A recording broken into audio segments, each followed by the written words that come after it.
मित्रांनो, स्वागत आहे तुमचं आपल्या चॅनलवरती. तर मित्रांनो, काल रात्री जी मॅच झाली भारत आणि पाकिस्तान, त्यामध्ये आपण जिंकलेलो आहे T20 वर्ल्ड कप.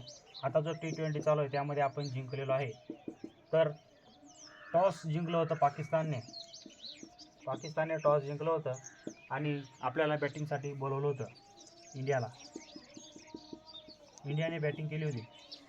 तर पहिली बॅटिंग करताना स्टार्टिंगला अभिषेक शर्मा आणि ईशान किशन हे ओपनिंगला आले होते.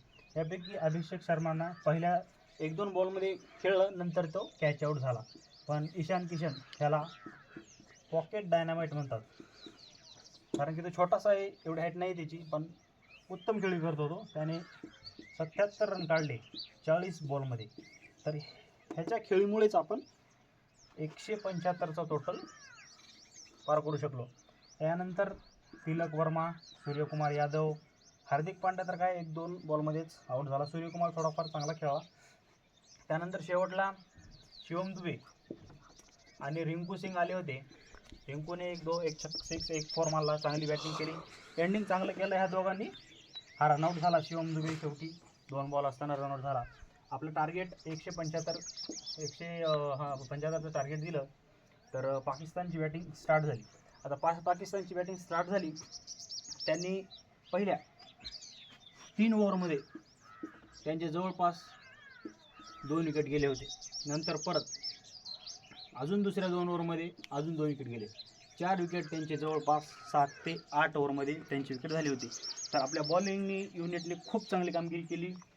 बुमराह, कुलदीप यादव, अक्षर पटेल, वरुण चक्रवर्ती ह्यांनी 2-2 विकेट घेतले.